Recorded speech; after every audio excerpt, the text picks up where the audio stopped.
People के पेड़ के नीचे हम लक्ष्मी जी के साथ शनिवार के दिन आपसे मिलने के लिए आए हैं। शनिवार के दिन जो पीपल के वृक्ष के नीचे दिया लगाएगा उसके घर में कभी संपदा की कमी नहीं होगी।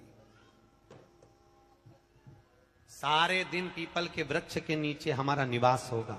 आज भी नियम है, जिसको शनि लग जाता है एक काजल की डिब्बी ले लो और काजल की डिब्बी को 21 बार उतार कर उसको एकांत में जाकर जंगल आदि में एकांत में किसी पेड़ के नीचे इतना सा खड्डा खोद कर उसमें काजल की डिब्बी को डाल दो और मिट्टी से पूर दो, उस व्यक्ति का शनि समाप्त हो जाता है।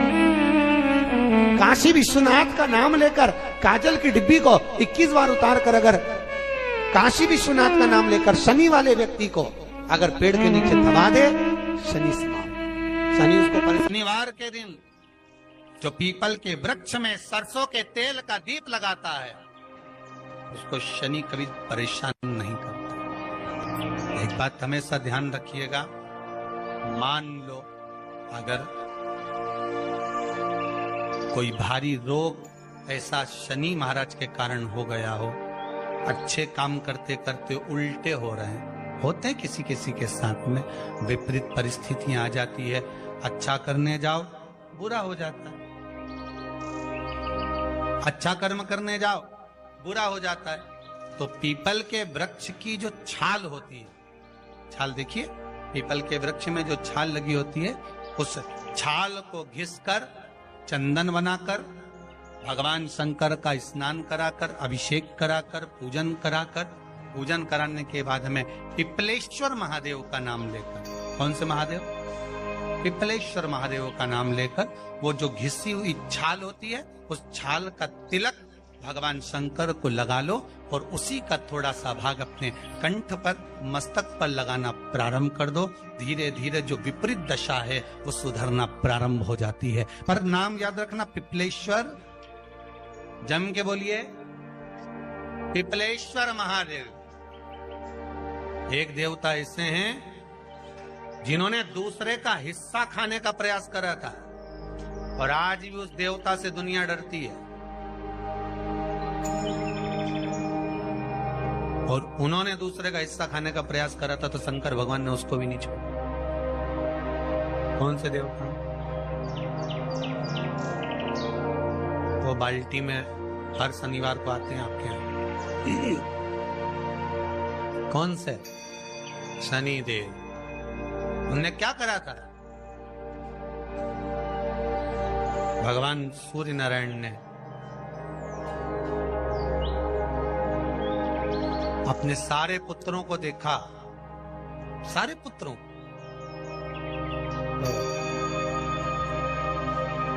सारे पुत्रों को देखकर आज मेरे सूर्य नारायण भगवान बड़े सुखी, बड़े प्रसन्न। मेरा पुत्र शनि भी श्रेष्ठ है, मेरा पुत्र यम भी श्रेष्ठ है, सब ठीक है। आज भगवान सूर्य देवता ने अपने पुत्रों को बुलाकर कहा, आज मेरा मन कर रहा है कि मैं सारे लोगों का राज्य अपने पुत्रों को बांट दूं, सबको अपना अपना हिस्सा दे दूं। शनि महाराज जी को भी हिस्सा दे दिया गया। अब जब शनि महाराज जी को हिस्सा दे दिया तो शनि महाराज जी संतुष्ट नहीं हुए। दुनिया में ऐसे लोग बहुत सारे हैं जो संतुष्ट बहुत कम हो पाते हैं। शनि देव के मन में संतुष्टि नहीं हुई। जब शनि देव के मन में संतुष्टि नहीं हुई तो शनि महाराज उसी समय पर अपने सारे भाइयों का हिस्सा बटोरने लगे, उस पर कब्जा करने लगे। कब्जा करने लगे तो सूर्य देवता की आंख में जल भर गया। कितना तेजवान सूर्य नारायण, कितने तेजवान, कितना तेज भगवान सूर्य के पास में था। पर शनि महाराज को देखकर आज रो रहे हैं। शनि महाराज को, शनि महाराज ने अपने भाइयों के इस हिस्से पर क्या कर लिया? सूर्य नारायण भगवान की आंखों में जल भर गया कि मेरा पुत्र ऐसा कर रहा है। शनि को बुलाया सूर्य नारायण भगवान ने, समझाया और नहीं माना। किसी किसी की नियत होती है कि इसको इतना कैसे दे दिया, अम्मा ने इसको इतना कैसे दे दिया, पिताजी ने इसको इतना कैसे दे दिया, मैं तो कब्जा करूंगा, दुकान नहीं छोड़ू, घर नहीं छोड़ू, ये नहीं छोड़ू, वो नहीं छोड़ू। मत छोड़, एक दिन संसार छोड़कर जाना पड़ेगा। तब कहीं जमीन जायदाद छाती पे बांध के ले जाएगा। नहीं माने तो सूर्य देवता ने अपने गणों को भेज दिया, जाओ जरा शनि महाराज को जरा हटाओ वहां से। शनि महाराज को गुस्सा आया और शनि महाराज ने उन सारे गणों को नष्ट कर दिया। सूर्य नारायण रो रहा है। भगवान शंकर की पंचायत में सूर्य देव भी हैं, मतलब शंकर भगवान के मित्रों की गणना में सूर्य आते हैं। भगवान विष्णु, सूर्य नारायण, शंकर भगवान, माँ दुर्गा, गणेश जी, ये पंचायत है ना शंकर की, शिव पंचायत। शिव परिवार में कार्तिकेय, गणेश जी, पार्वती जी, शंकर जी, नंदी, ये शिव परिवार। पंचायत में सूर्य देवता। सूर्य नारायण को रोता हुआ देखकर भगवान शंकर को बड़ा दुख हुआ। शिव जी ने पूछ लिया, क्या बात है, आप रो रहे हो? नारायण क्या हो गया? मेरा बेटा मानने को तैयार नहीं है। आप चिंता मत करो, अभी देखता हूं मैं जाकर। और भगवान शंकर ने जाकर तुरंत सूर्य नारायण भगवान के कहने पर शनि देव को जाकर समझाया। इतने में तो शनि देव आग बबूला हो गए। आग बबूला होकर शनि देव ने कहा, ए शिव, आप मुझे जानते नहीं हो? शंकर भगवान ने कहा, क्या जानना है ये बताओ, क्या जानना है ये बताओ। शनि देव कहते हैं, आप मेरी दृष्टि को नहीं जानते। शंकर भगवान ने कहा, तू भी नहीं जानता कि तेरी दृष्टि खराब कैसे हुई। तेरी दृष्टि को श्राप किसका लगा है तुझे नहीं मालूम क्या? शंकर भगवान ने जब समझाना चालू करा कि देख शनि देव, तुम तो कह रहे हो, तुम तो बोल रहे हो कि मेरी दृष्टि नहीं जानते। हम जानते हैं आपकी दृष्टि, मना नहीं है, जाना, पर आप नहीं जानते क्या? शिव जी जानते हैं। शिव जी ने कहा, मैं सब जानता हूं। आपका विवाह करा सूर्य देवता ने, आपकी पत्नी घर में आ गई, आप अपनी पत्नी को देखते तक नहीं थे, इसलिए आपकी धर्म पत्नी ने आपको श्राप दिया कि जिस पति ने मुझ पर दृष्टि नहीं डाली, मेरे वो पति की दृष्टि कुदृष्टि हो जाए, जिस पे डालेगा वो बर्बाद हो जाए। शनि महाराज ने कहा, आप मेरी पत्नी की याद मत दिलाओ। शंकर भगवान बोले, ए शनि, फिर समझा रहा हूं, हिस्सा छोड़ेगा कि नहीं छोड़ेगा? शनि बोले, नहीं छोड़ूंगा। शंकर भगवान ने उठाया, पीपल के पेड़ के नीचे ले गए और पीपल के पेड़ के नीचे शनि महाराज को उल्टा लटका दिया। 19 साल तक शनि महाराज को पीपल के पेड़ के नीचे शंकर जी ने लटका के रखा। अब बोल, 19 वर्ष तक शनि महाराज पीपल के वृक्ष में, पीपल की जड़ पर बंधे रहे, बोले ही नहीं, शिव टंगे रहे। अब दूसरे का हिस्सा खाने वाले को जब शनि महाराज जैसे के लटका दिया भोलानाथ ने, तो तुम कहीं लगो रे लाइन में? मेरा विचार तो करो। 19 वर्ष तक शनि महाराज लटके रहे, तब 19 वर्ष नेत्र बंद कर कर शनि महाराज ने शंकर की आराधना करी कि दुनिया में कोई ऐसा नहीं जो मुझे उल्टा लटका दे, केवल एक यही है जिनने मुझे लटकाया है। तो 19 वर्ष तक तप करा तो शंकर जी प्रसन्न हो गए। धर्म को हटाकर पार्वती को लाए, साथ में आशीर्वाद दिया, शनि महाराज को खोला। वर मांगो, तुम्हें क्या चाहिए, मांगो तुम्हें क्या चाहिए। शनि महाराज ने कहा, मांगूंगा कुछ नहीं, आप वर दे दीजिए। शंकर जी ने कहा, मैं तुम्हें दंड अधिकारी बनाता हूं कि आप अच्छे और बुरे का दंड दोगे, आप अधिकारी बनकर बैठोगे, मेरा आशीर्वाद तुम्हारे साथ में। दंड अधिकारी। भगवान शंकर का एक अवतार है पिपलाद अवतार। पिपलाद अवतार, जब दधीचि ऋषि की अस्थियां चली गई, उनकी धर्मपत्नी सुवाच ने देखा मेरे पति को मार दिया गया, मेरे पति की अस्थियां ले गए राक्षसों का संहार करने के लिए, उनकी अस्थियां लेकर चले गए, मेरा पति चले गया। सुवाच गर्भ से थी, मरना चाहती थी, प्राण छोड़ना चाहती। शिव जी ने देखा ये तो अग्नि के ऊपर चढ़कर अपनी देह त्याग रही है। शंकर भगवान ने आकर कहा, रुक जा सुभाष, रुको, तुम्हारे गर्भ में बच्चा है, तुम्हारे गर्भ में बच्चा है, वो बच्चा मर जाएगा।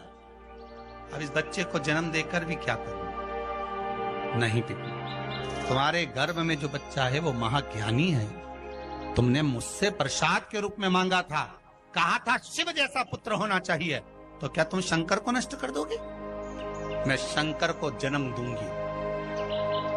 सुभाष ने 2 पत्थर उठाए, अपने गर्भ पर मारना प्रारंभ करा। गर्भ पर मारा, बच्चे ने जन्म लिया। बच्चा 7 महीने का था। उस बच्चे को उठाकर पीपल के कोटर में रख दिया। पीपल की कोटर। एक गिलहरी पीपल के फल को लेकर आती थी, पिपलाद के मुंह में देती थी। शिव का एक, इसलिए शंकर का नाम ही पिपलेश्वर महादेव। शिव का एक अवतार पिपलाद के रूप में हुआ है। तुम क्यों चिंता करती हो? तुम चिंता मत करो, तुम्हारा पुत्र जन्म दो तुम। और दिया धन सुभाष ने, उसके बाद प्राणों को त्यागा। और उस पीपल के कोटर में अगर भरण पोषण करने वाला कोई था तो वह देवाधिदेव महादेव था। फिर निवेदन करेंगे, माता के गर्भ में बच्चा रहता है, उसका भरण पोषण करने वाला मेरा देवाधिदेव महादेव है।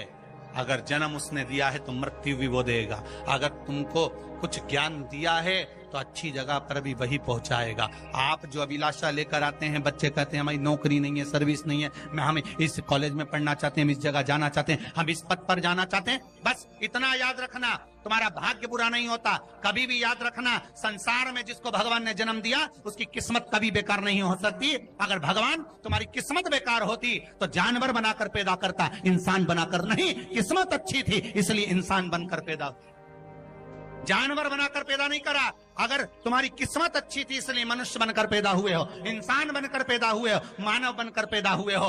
भगवान को दोष मत देना कि भगवान ने किस्मत बेकार दी है। भगवान ने किस्मत अच्छी बनाई है इसलिए तुझे मृत्यु लोक में जन्म दिया।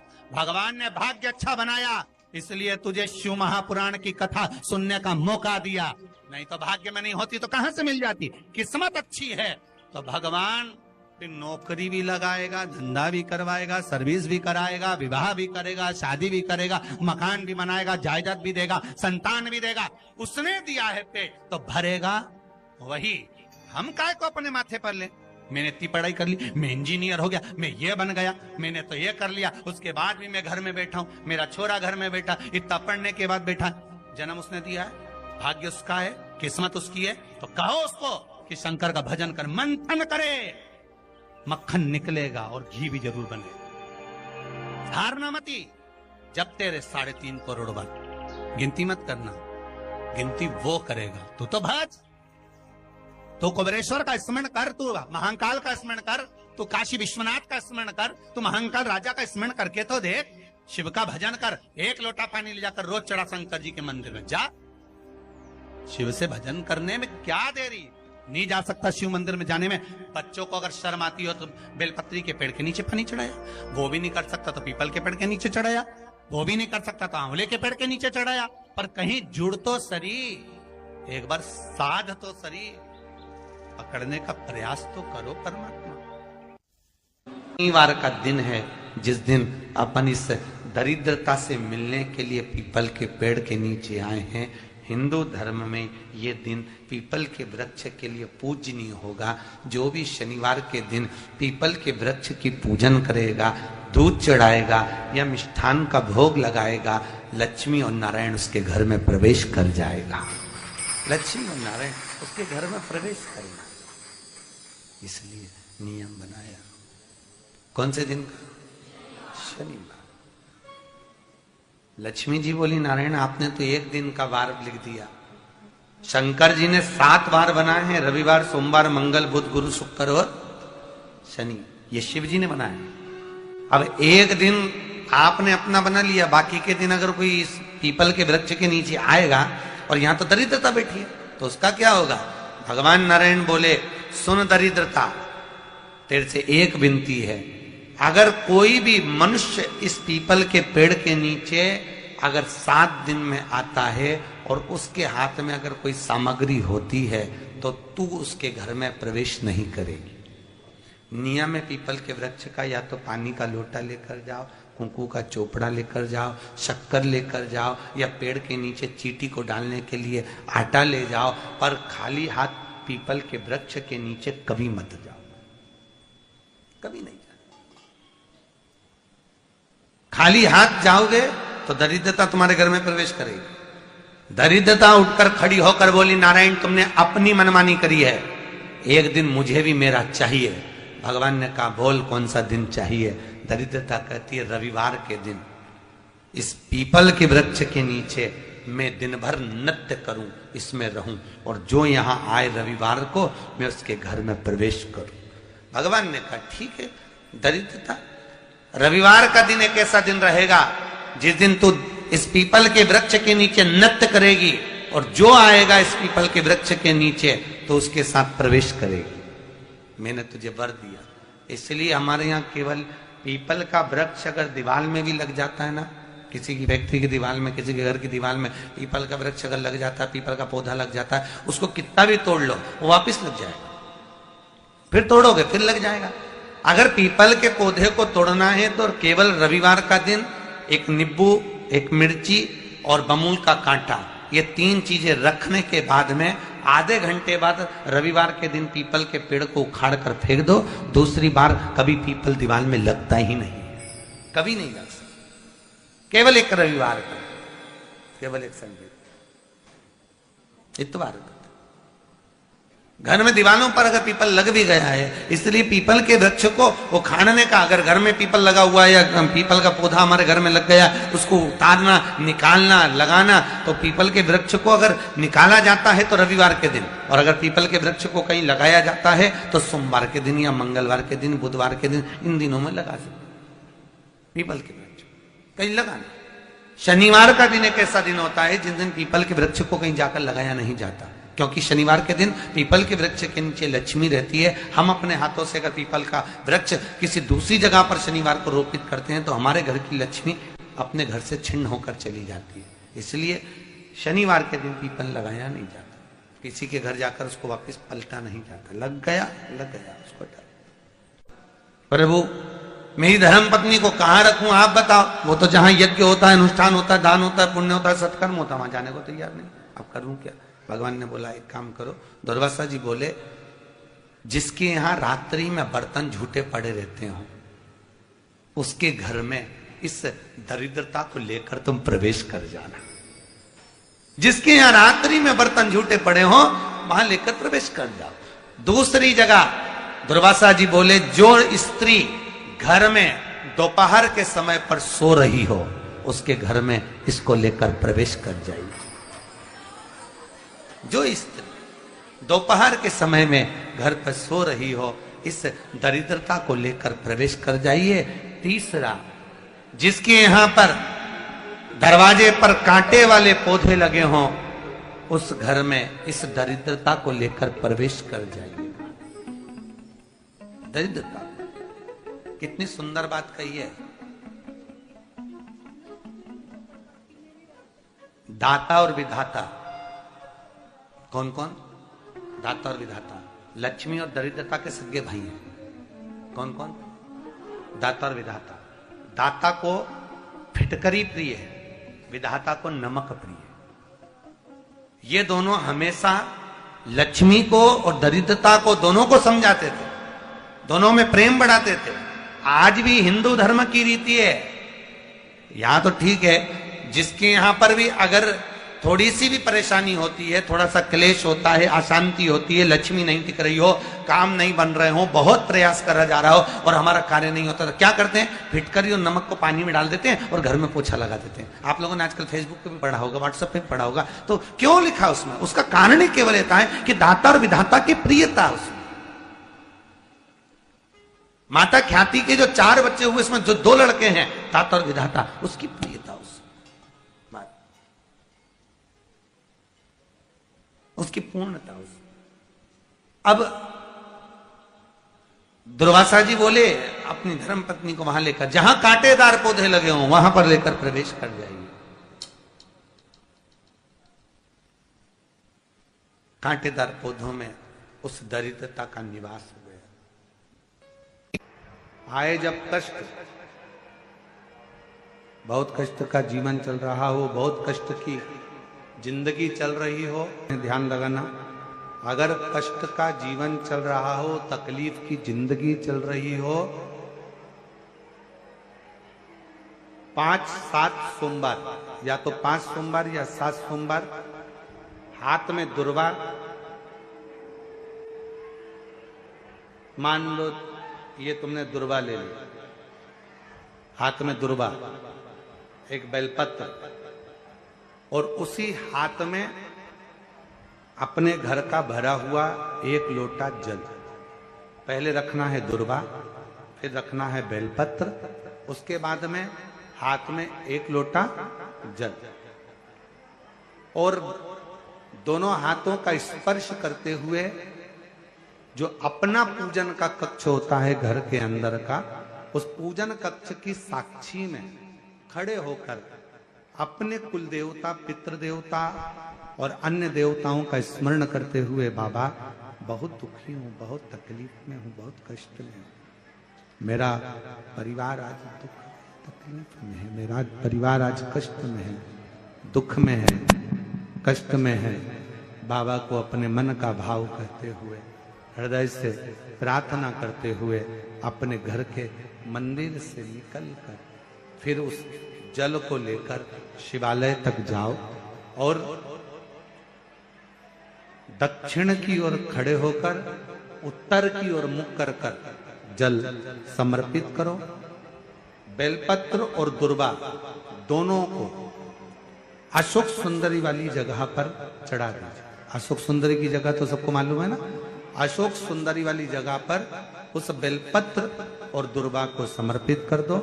चढ़ा हुआ थोड़ा सा जल लेकर आओ, घर के दरवाजे पर उसका छींटा दे दो, लेपन कर दो, और बाबा से 5 सोमवार नियम से आप दुर्वा, बेलपत्र और जल का प्रयोग अगर करोगे, 5 सोमवार पूर्ण होंगे। जो तुम्हारा दुख है वो समाप्त जरूर होगा। शिव करुणा जरूर, शिव कृपा जरूर। बस इसमें 3 चीजों का स्मरण रखिएगा। 3 चीजों शिव पुराण कर रही है, इसमें 3 चीजों का स्मरण करिए। पहले नंबर पर दुर्वा, दूसरे नंबर पर बेलपत्र, और तीसरे नंबर पर जब जल चढ़ाकर वापिस आओ तो अपने घर में प्रवेश के पहले देहली पर, चौखट पर, भगवान शंकर के अपने घर के द्वार पर शिव का नाम लेकर जल का सिंचन। 3 शिवजी की करुणा का गुणगान करने के लिए 3, जब आप तकलीफ में होते हो तो 3, शंकर को जल चढ़ाने वाला, 1 लोटा जल चढ़ाने वाले के पास 3 को भगवान शिव अवश्य भेजते हैं। दुख को समाप्त करने से पहले 3 को मेरा शंकर आपके दरवाजे पर जरूर भेजता है।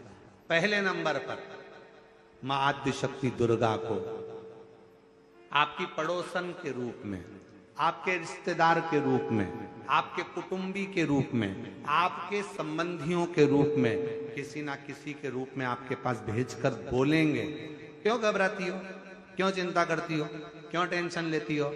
मैंने सुना है कथा में बाबा ने ये बताया था, एक काम कर, 1 बेलपत्र, 1 दुर्वा लेकर जा।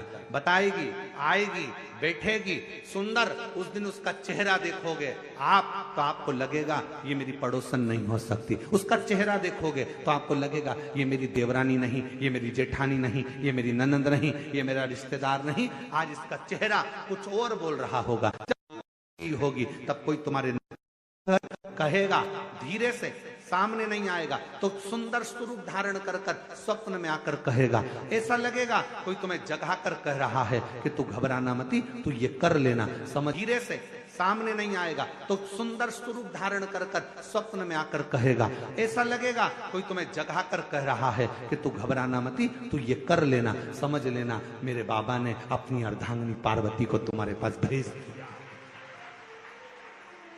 मेरे शिव ने अपनी पत्नी को तुम्हारे पास भेज दिया, अपनी अर्धांगिनी को भेज दिया। दूसरे नंबर पर मेरे भोले बाबा, मेरे शंकर, मेरे त्रिकालदर्शी, मेरे करुणा सागर, मेरे शंकर दूसरे नंबर पर अपने गण भृंगी को भेज देते। शिव जी के गण श्रृंगी और भृंगी का कर्म क्या? श्रृंगी शिव से दूर नहीं होता और भृंगी शिव जी की आज्ञा पाकर शंकर के भक्त के पास जाकर बैठता है। शिव जी अपने दूसरे पात्र को भेजते हैं भृंगी को। भृंगी दूसरे नंबर पर जाता है। उसका काम क्या है? भृंगी का कर्म क्या है? तो कहा भृंगी कभी भी सामने अपने प्रतिबिंब से नहीं आता, किसी का स्वरूप धर कर नहीं आता। भृंगी आपके हृदय में आकर भीतर से बोलने का प्रयास करता है। ये काम गलत हो रहा है, इसको रोक ले। तेरा मन से अंदर से बोलने का प्रयास करेगा, एक काम कर, तू वहां चले जा, ऐसा हो सकता है, तू ऐसा कर ले, तू वैसा कर ले। वो बताने का प्रयास करेगा, वो आपको ले जाने का प्रयास करेगा, उस तक ले जाने का प्रयास करेगा कि ये कर्म कर, ये कर्म कर।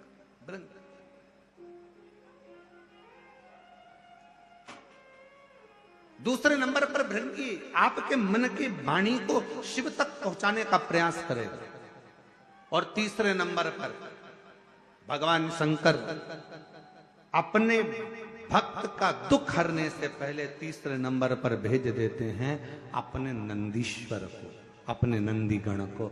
मेरे शिव भेजते हैं। नंदी का काम क्या है? जैसे ही नंदी आता है, कोई व्यक्ति के रूप में, किसी रूप में, किसी फोन के रूप में, किसी कॉल के रूप में, किसी पत्र के रूप में, किसी मैसेज के रूप में, जब नंदी तुम्हारे घर में प्रवेश करता है तब वो तुम्हारे रास्ते को क्लीन कर देता है, रास्ते को साफ कर देता है, उसको मार्ग को प्रशस्त कर देता है।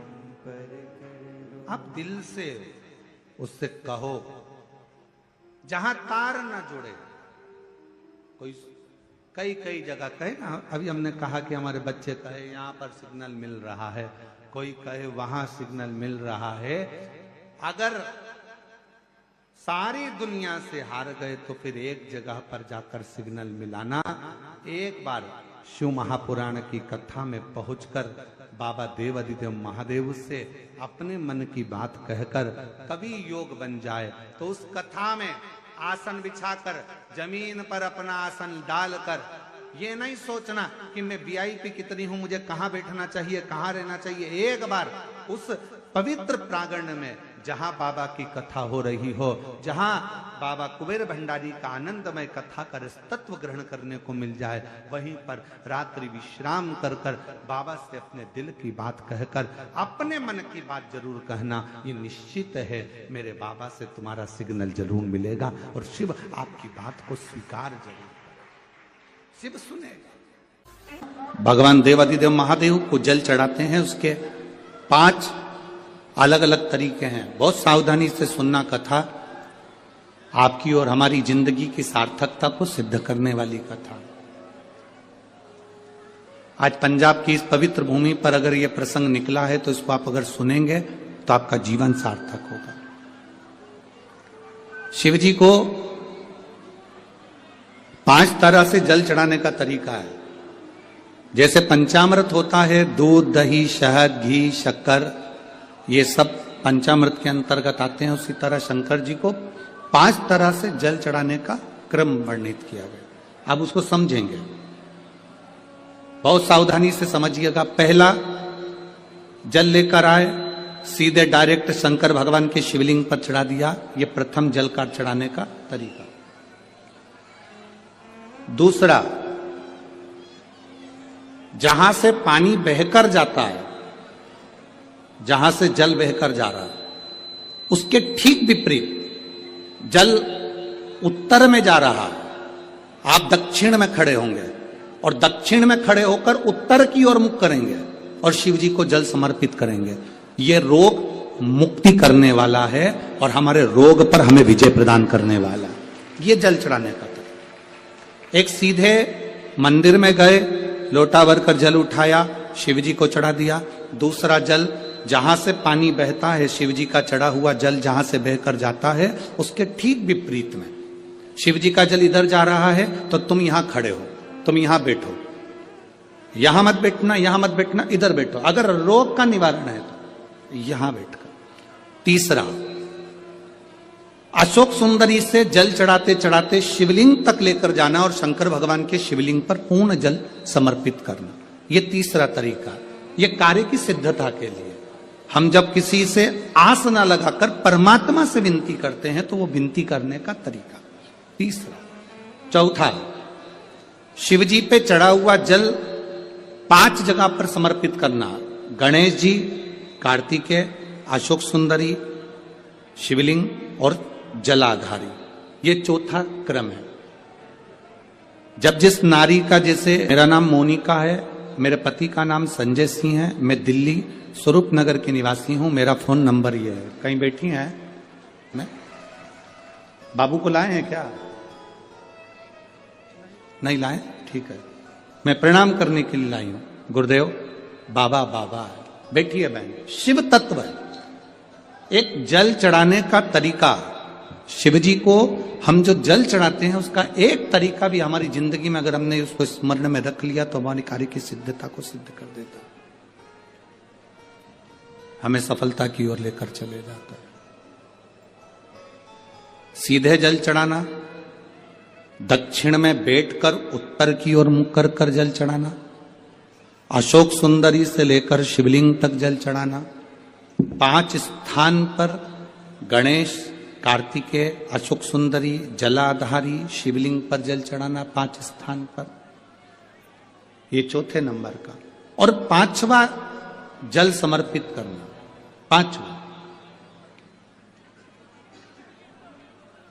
5वें नंबर का जल।